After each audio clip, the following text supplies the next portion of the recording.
A wealthy businessman, Mark Dawson, arrives at the resort for a long stay. He's known for his success, but also for his arrogance. He demands top-tier service and often belittles the staff, especially those in lower positions, like housekeepers and maintenance workers. Mark believes that his money and status mean he can get away with mistreating those he deems below him. Maria is a housekeeper at the resort, an older woman in her 50s who has worked there for years. While she has seen many guests come and go, she's known for her quiet professionalism, impeccable work ethic, and calm demeanor. No one knows much about her personal life, but she's well respected by her colleagues. One day, Mark Dawson, while checking in, makes a snide remark about the housekeepers, implying that they should know their place. He even mocks Maria for her age, claiming that someone her age should retire. Maria, as usual,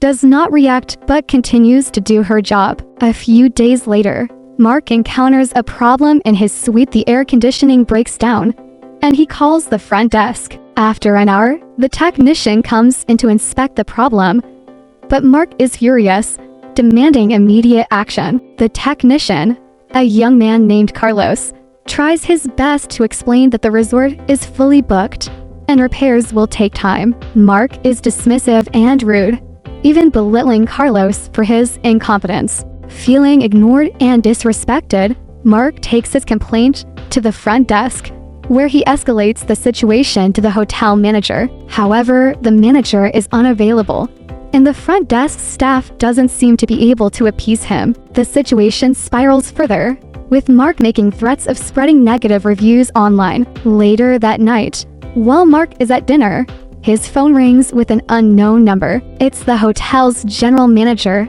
Maria. "Mr. Dawson, I'm Maria, the general manager of this resort. I understand you've had some concerns about your accommodations, and I wanted to personally address the issue. We take pride in our guests' comfort, and I wanted to assure you will resolve this matter immediately." Mark, surprised by a call from the manager himself, begins to take a different tone, attempting to charm his way through the situation. "I appreciate you calling, Maria, but I just don't understand how such an expensive resort can have such low standards." Maria stays calm, her voice unwavering. "Mr. Dawson, I apologize for the inconvenience, and I'll have a technician in your room within the next 30 minutes. But, as a courtesy, I'd like to offer you something special as compensation." The next morning, Mark wakes up to find his air conditioning fixed and his room stocked with complimentary luxury items. He's impressed and wonders who could have handled things so efficiently. When he heads down to the front desk,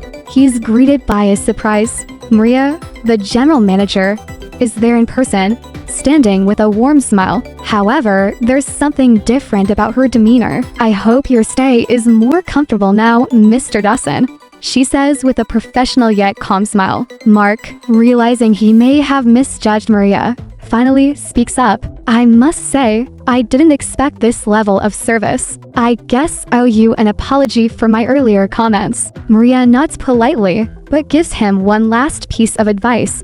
"Never underestimate the power of a person just because they aren't in the spotlight, Mr. Dawson. Everyone here works to make your stay exceptional.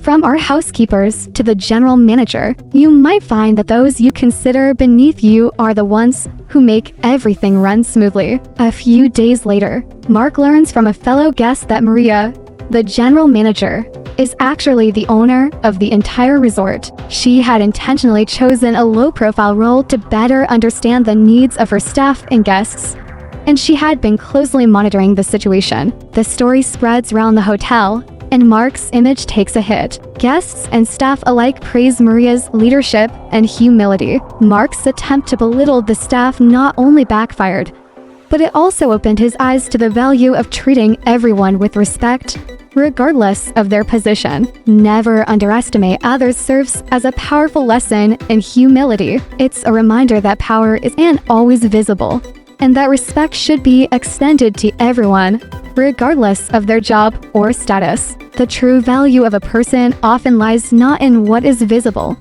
but in their integrity, strength, and character.